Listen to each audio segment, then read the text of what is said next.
구독자님들께 생각보다 자주 받는 메시지 중에 영어 문제 고민에 대한 부분이 많거든요.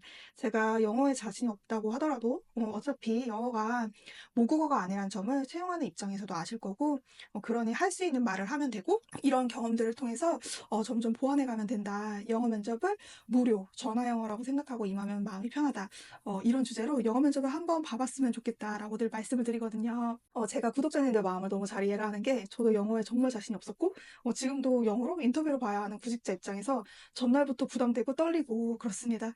그래서 그 부담되는 마음을 되게 잘 이해를 하고 있어요. 예를 들면은 구독자님들께서 어렵게 서류를 통과를 하거나 헤드헌터 분들께 연락이 왔는데, 내가 일상회화는 가능하지만 굳이 영어 레벨을 따지면 제약적으로만 영어 사용이 가능하다. 그래서 본인은 리미티드 워킹 프로피션시밖에 되지가 않는다. 이렇게 말씀을 하시는 거예요. 그래서 여러 가지 이제 자신의 영어에 대한 부족한 부분을 막 상기를 하면서 폰 스크린의 인터뷰를 볼지 말지 고민이다. 이런 식의 메시지를 주시면은 너무 안타까운 마음이 들어요, 사실은.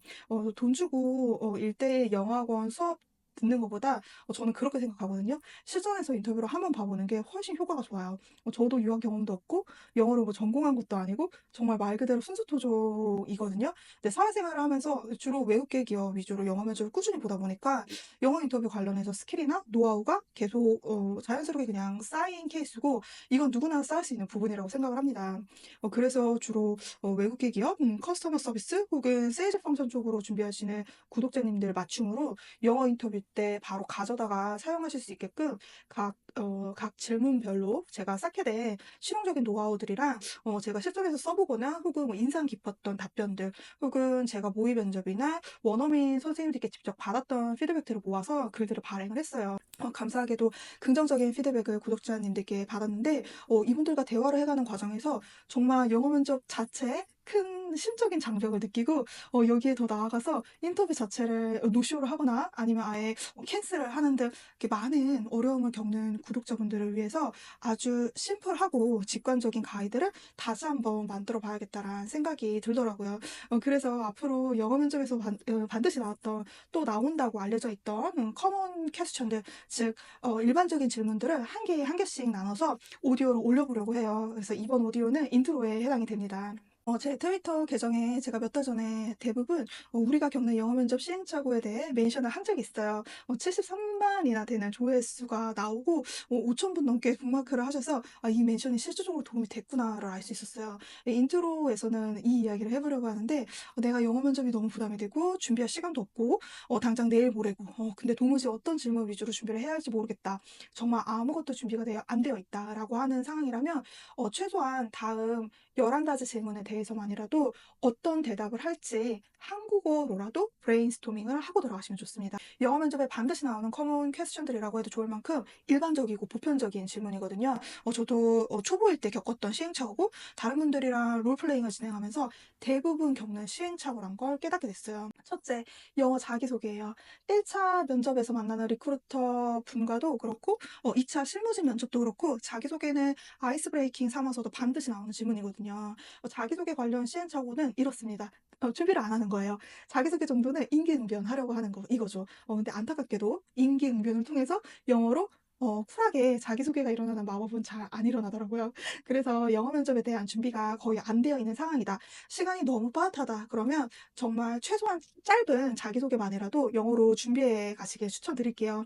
스크립트가 혹시 필요하시면 하단에 링크 걸어뒀으니까 편하게 복붙하시길 바랍니다. 두 번째, 회사나 직무에 대한 지원 동기 관련 시행착오예요.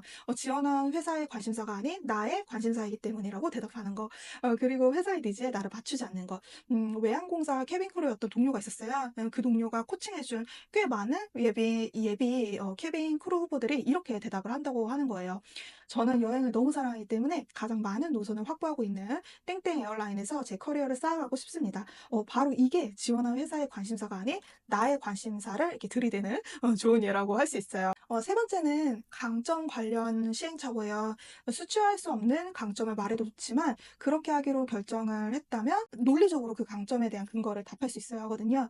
실제 제가 영어 면접에서 겪은 일인데요. 강점을 물어보길래 당황을 해서 저는 인터퍼스널 스킬이 뛰어난 사람입니다. 라고 대답을 했어요. 네, 맞은편에 계신 인터뷰어분이 정말 좋은 분이었는데 또 날카롭기도 하신 분이었어요. 그런데 굉장히 날카롭게 인터퍼스널 스킬은 눈에 보이는 게 아닌데 어떻게 증명할 수 있을까요? 라고 물어보시더라고요. 준비를 안 해서 말도 안 되는 임기응변으로 얼렁뚱땅 대답한 일이 있었어요. 강점 관련해서는 이렇게 운을 띄우면 스스로 편하더라고요. 제 강점에 대해서는 세 가지로 나누어 보겠습니다. 이렇게 깜빡이 켜고 들어가지 않고 well, actually, you know 하면서 추상적인 강점을 얘기를 하면은 꼬리 질문에서 늘 말리더라고요. 다음은 실패에서 배운 점에 대한 시행착오예요. 업무에서 실패해본 경험이 있는지, 거기서 뭘 배웠는지, 스토리텔링이 필요한 질문이잖아요. 준비를 안 하면 실패 그 자체에 대해서만 영어로 장황하게 대서사실을 쓰게 되더라고요. 뭐라도 말해야 하니까. 그러나 이런 실패, 즉 배드 시츄에이션에 대해서는 한 줄로 설명을 끝내고 어떤 액션을 통해 어떤 결과를 냈는지에 중점을 둬야 해요. 준비를 안 하면 계속 실패가 어떤 실패였는지에 대해서만 영어로 장황하게 대답을 하게 됩니다. 다음은 팀워크 관련 질문인데 이것도 사이언스처럼 저도 그랬고 영어 면접을 처음 준비하는 분들과 롤플레잉 하다 보면 대부분 동일하게 일어나는 시행착오더라고요. 팀워크 관련 질문을 받으면 직장 내 인간관계나 일 때문에 힘들어하는 동료의 어깨를 다독여주거나 같이 커피를 마시면서 격려를 해준 미담을 영어로 이야기합니다. 사실 이 질문은 나의 도움을 통해 동료의 업무적인 면에서 특히 성과 면에서 얼마나 개선이 되었는지를 객관적인 숫자로 제시하면 좋거든요. 특히 커스터머 서비스나 세일즈 직무에 계신 분들은 이 질문이야말로 대답하기가 쉬워요. 앞으로 녹음하는 다음 오디오에서 질문별로 더 깊게 얘기해 보도록 할게요. 네, 다음은 최적화. 즉 여러 업무를 동시다발적으로 해야 할 때 어떻게 그 업무를 최적화, 스트림라인 시켰는지 스토리텔링이 좀 필요한 질문에 대한 시행착오예요. 저도 많이 어렵고 구독자님들도 많이 어려워하는 질문 중에 하나인데 이 질문에 대한 시행착오는 영어로 내가 so stressful 했다라는 감정만을 자꾸 강조를 하는 거예요. 이 질문의 의도는 멀티플 프로젝트들 혹은 업무를 어떻게 최적화를 시켰는지 또 이러한 스트레스가 겹치는 상황에서 어떻게 우선순위를 두는지를 알아보기 위한 의도가 있거든요. 이를테면 10명의 고객이 모두 예외적인 서비스를 요구한다면 어떻게 핸들링 할 것인지 실제로 어떤 구체적인 방법을 통해서 해결을 했는지 해결 방안에 초점을 맞춰서 대답을 하면 좋은데요. 이때 대답하기 좋은 대표적인 두 가지 해결 방안은 다음과 같아요. 상사에게 조언을 구했거나 즉 나는 일을 혼자 하지 않는 사람이라는 걸 보여줄 수 있죠. 그리고 위임을 하는 것. 이 역시도 나는 일을 혼자 하는 사람이 아니고 내 주변의 동료랑 리소스들을 적절히 활용할 수 있는 사람이라는 걸 보여줄 수 있는 거죠. 다음은 창의성과 관련된 질문에 대한 시행착오예요.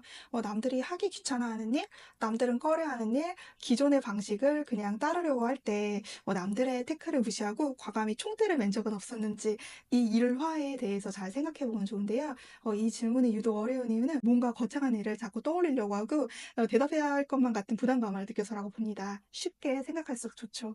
다음은 성과 관련한 질문인데 반드시 나온다고 해도 과언이 아니죠. 가장 하이라이트가 되는 질문인데 이 질문이 더욱 어렵게 느껴지는 이유는 대부분 질문이 주어진 목표 이상을 해본 이야기를 해달라. 그런 성과를 내본 이야기를 해달라고 하니까 자꾸 거창한 무엇인가를 끄집어내려고 하기 때문에 스토리가 산으로 가는 거라고 봅니다. 그래서 혹시 상사가 공개적으로 칭찬했던 점, 평가에서 탑 그레이드를 받았던 경험, 혹은 인센티브를 받았던 경험, 혹은 최고의 동료상을 받았던 경험들 쉽게 이 질문 역시도 아주 쉽게 생각하시면 좋습니다. 다음은 상사와 의견 불일치가 있었던 적이 있나요? 질문에 대한 시행착오예요. 이때 대부분 상사와 감정적으로 불편했던 이야기를 시작을 합니다. 왜? 답변을 준비하지 않았기 때문이에요. 불편했던 감정, 텐션에 대해 이야기를 하게 돼요. 왜냐면 뭐라도 영어로 말을 해야 하니까. 자연스럽게 상사에 대해 이제 부정적 코멘트가 영어로 줄줄 나오게 되죠.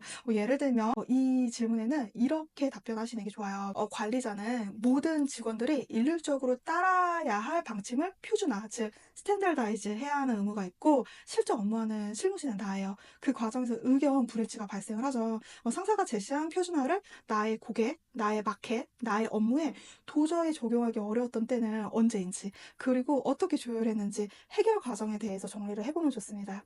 다음은 약점 관련 질문인데요. 면접관이 공감할 만한 약점은 무엇인지 곰곰이 생각해보면 좋더라고요. 면접관 역시 네이티브 스피커가 아니라면 영어가 모국어가 아닌 것에서 발생했던 커뮤니케이션 에러에 대한 일화를 저는 늘 이야기했었고 반응이 좋았어요. 웹상에 있는 템플릿을 그대로 외워가는 것보다 낫더라고요. 마지막으로는 마지막 질문이 있는지 물었을 때 시행착오예요. 어색하게 웃으면서 "That's it." 하면서 "질문 없어."라고 하는 게 시행착오죠. 마지막 질문에는 커리어 개발에 대해 이 회사 면접관은 어떤 컨셉을 갖고 계시는지 물어보면 좋더라고요. 그리고 대부분 대답을 길게 편하게 해 주세요. 인트로 오디오는 여기서 마무리를 하고 다음 오디오부터는 한 질문씩 더 깊게 이야기해 볼게요. 감사합니다.